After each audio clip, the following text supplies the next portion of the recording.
Hello guys. Some of you may remember me from the movie Cage, The Groom's Bride,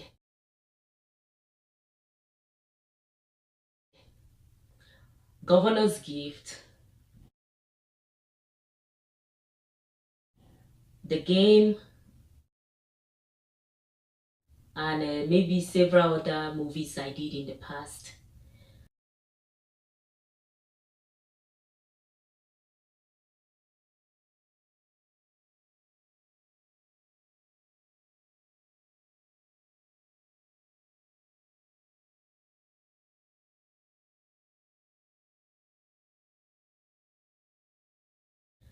And I haven't been on any set and I haven't done any movie since 2012. Since I gave my life to Christ, I haven't done any production. And some may say, but we see your movies titled 2016, 2014, and so on.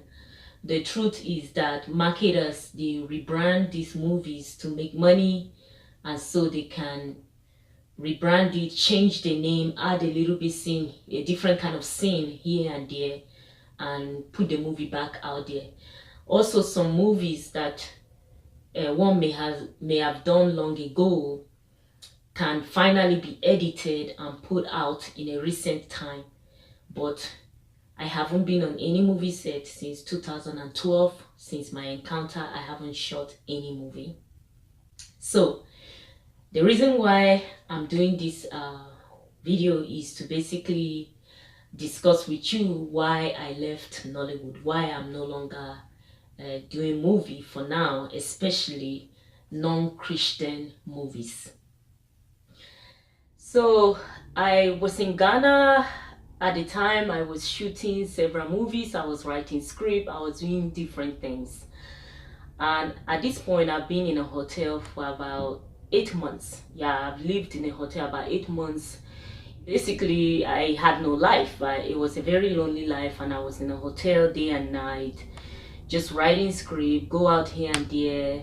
I eat at the hotel, they did my laundry, they did everything for me, and really I was bored. At a point, I started having a desire to go out and help the needy.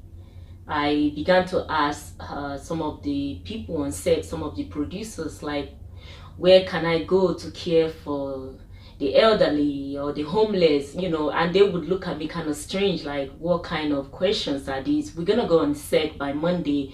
We don't have time for you to be caring for no homeless or elderly, so they thought my request was kind of strange, and me myself, probably they were strange to me.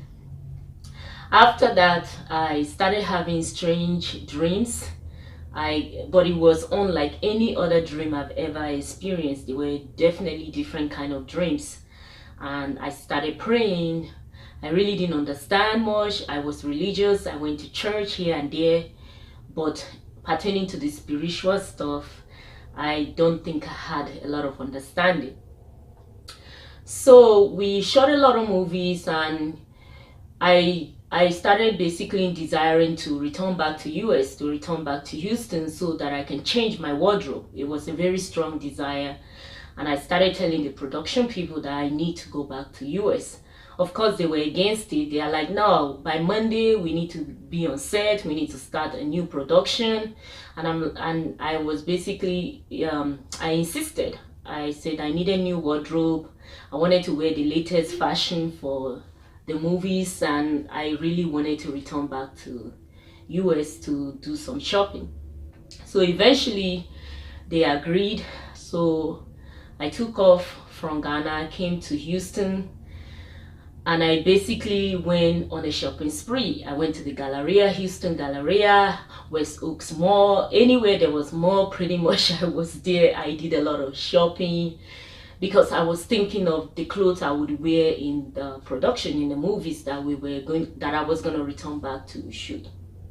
So lots and lots of shopping. By the time I returned back to my hotel room in Houston, I had boxes everywhere. I had bought jewelries and shoes and dresses and whatever I was in fashion. I just had a whole bunch of luggages that I would be flying back to Ghana in.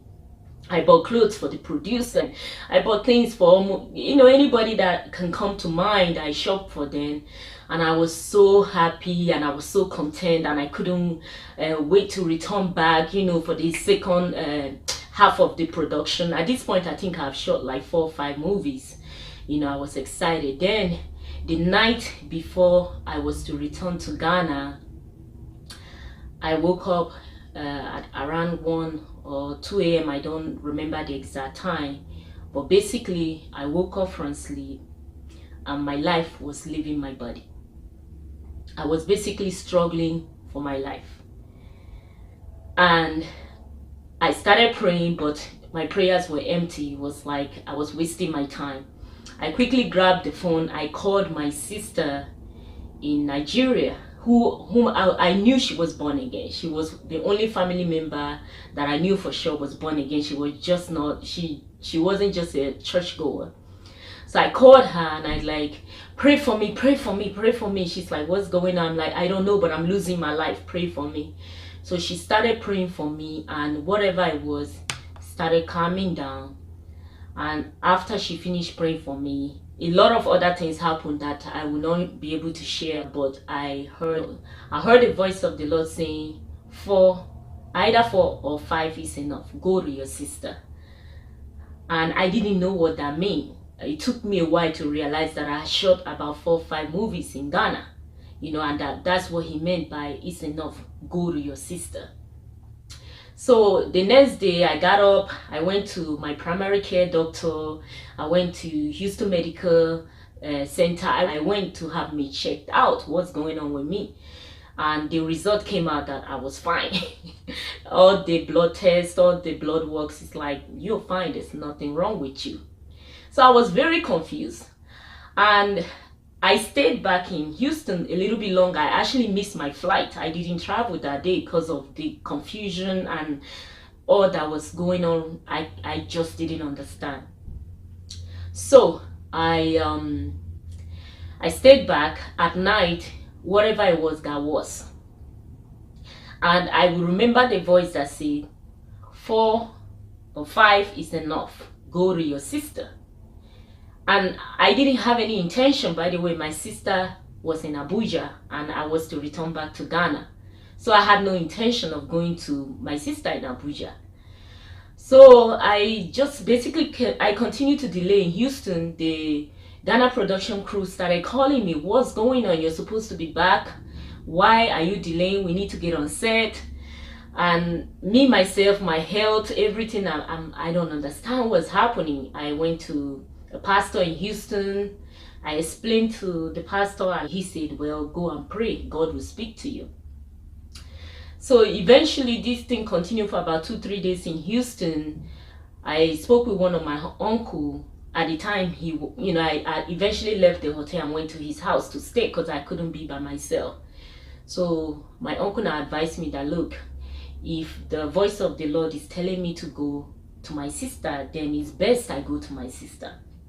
Now at this point, the production in Ghana, they were calling me and everybody was angry at me, and I was basically confused. Do I go to my sister? Do I go back on set?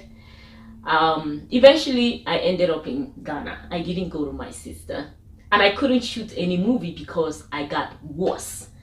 In Ghana, instead of me being on a shooting movie, instead they were taking me from one hospital to another, one doctor to another, and I had medication all over my desk in my hotel room. None of them was working. None of the medication worked. I couldn't shoot movie. I was not myself. So one night, eventually about 3 a.m., I contacted the people in Ghana. I said, look, get me to the airport. I need to go to my sister right now. So everybody put everything together. We went to the airport. I flew out, arrived in Abuja, and I met up with my sister. And my sister, basically, like, what's going on? I explained to her, told her this is the voice, say go to your sister. Now, I can't explain everything that happened afterward, but I will tell you that it was a real transformation. Within 24 hours, I stopped taking any medicine. Why? Because everything that was happening to me, they started leaving one by one. So I was not taking any medicine anymore. What I was doing was reading the Bible and praying. I basically was engrossed in the Word of God. And for the first time in my life, I understood what I was reading. You know, before, whenever I read the Bible, within like maybe 2 minutes, I would fall asleep. But this time, I had understanding. I was seeing vision. So many things. The Lord was really, really speaking to me.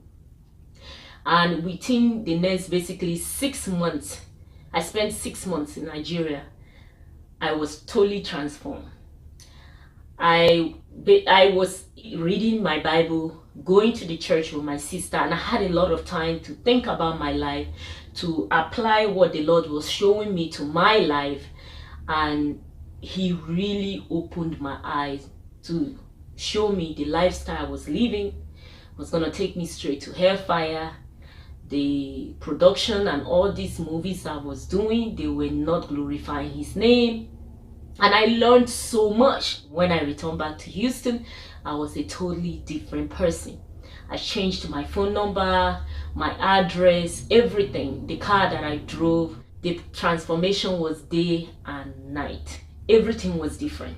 Where I lived, the car I drove, where I went, the friends. In fact, most of the time I was alone. I changed my number. I didn't want anybody to get in contact with me. And everything about my life changed. Until today, I haven't looked back. The Lord has done such a wonderful thing in my life. He opened my eye. He showed me my life as it is. And the fact that I would end up in hellfire if I didn't change.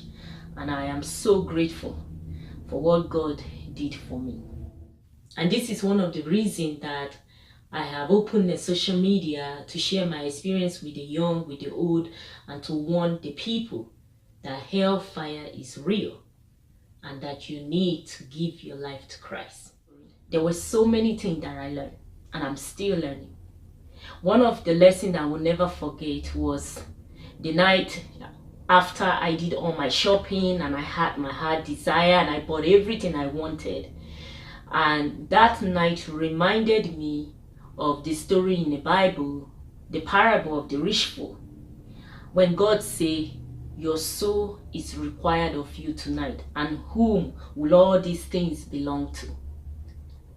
I had the latest fashion, jewelry, shoe, purse, whatever it is. I had them. I had boxes all over my hotel room. But that night, if I would have died, I would have gone straight to hellfire. And whom would all these things would have belonged to? So I have learned that you don't take pride in things. They are just things. Make sure your relationship is right with God. Your soul can be required at any time, at any day. You can be basking in your fame, basking in your wealth, basking in your career, whatever it is you are enjoying right now. Make sure you're prepared for eternity. Make sure that if you die right now, that you will go to heaven. Make sure of that, and don't be the rich fool who is so consumed with everything that he had and all the material things that he didn't know that he was going to die that night. Another lesson that I learned is that material things are trash in the face of death. The latest fashion, the latest car, the latest whatever is trash when you are facing death. When you're facing death, the only thing that matters is your family and where you would go to. So at that point, all these things that people are dying for and people are selling their soul for, they are useless. In fact, when everything was happening and life was leaving my body, I could care less about the latest shoe, about the latest purse, about production. What was most important is my life, and if I was to die, where would I go? Would I have gone to heaven? And of course, the answer was no. So, material possession are nothing in the face of death. Fame, all those things that we take pride in, they are nothing in the face of death. So please understand that you don't exalt material things over spiritual things. Spiritual life, your life with Christ, is very important. Material thing, car, house, whatever, fame is trash when you are facing death. Another lesson that I learned is that what you're doing, your profession, your job, whatever it is you're doing, does it glorify God? Is it something God approve of? Is it something that if you die tonight, that God will open his arm and say, welcome, my faithful servant? Do a self-assessment. Assess your life. Are you working at an abortion clinic? Are you one of those who is organizing girls so that your oga will sleep with the girl? Do an assessment of your life. Is what you're doing glorifying God? Because human being, the world, they can hail you, they can praise you, they can love you, but make sure that God approve of what you're doing. Can Christ praise you for what you are doing right now? If you die tonight, make sure your career choice is approved by God. Another lesson that I learned is that we should know our time of visitation. Know your time of visitation. Jesus wept over Jerusalem, and he said that they would suffer because they didn't know their time of visitation. A lot of time the Spirit of God is telling us, leave this stuff, give it up, let it go. This is not right. This is not good for you. Repent of this, repent of that. But we choose to ignore it. And a lot of people would ignore the Spirit of God until they find themselves in hellfire. Thank God I knew my time of visitation. You know, a lot of people would also tell God, God, if you do this for me, then I'll let go, then I'll walk away. If you give me another career option, then I'll leave it. But let me tell you, friends, I didn't have any other career option when I walked away. I didn't know what I was going to do with my life afterward. And the Lord didn't say, if you leave it, I'll give you this. No. After he opened my eye, I just ran for my life. You know, let me tell you, pressure was coming at that point. Pressure was coming from the set, from this country, from this place, from that place, of opportunities to do several movies. The people that I was working with at that time in Africa, pressure was coming. Get back on set, get back in production. But I ran, I walked away from it. So whatever it is that you are holding on tight, don't miss that time of visitation, because a lot of people end up in hellfire because they do not know their time of visitation. God give every one of us a chance, several chances to repent, but you don't know if this is your last chance. So please know your time of visitation. Finally, as you are watching this right now, I want to ask you, what will it profit you to gain the whole world, to gain fame, to gain riches, to gain wealth, to gain position, to gain whatever it is in this world, and lose your soul and fry in hellfire and spend eternity away from God and spend eternity suffering? How many years do you have to enjoy? Only what, 70, 80, by 90, 100, you don't even know yourself. Is those years just short years? Are they worth you spending eternity in hellfire because of the fame, because of the money, because of the attention, because of the opportunity? It's not worth it. Nothing is worth your soul being separated from God. So I encourage you, as I ran for my soul, as I walked away so that I can have opportunity to spend my eternity with Christ, you do the same thing before it's too late. Walk away.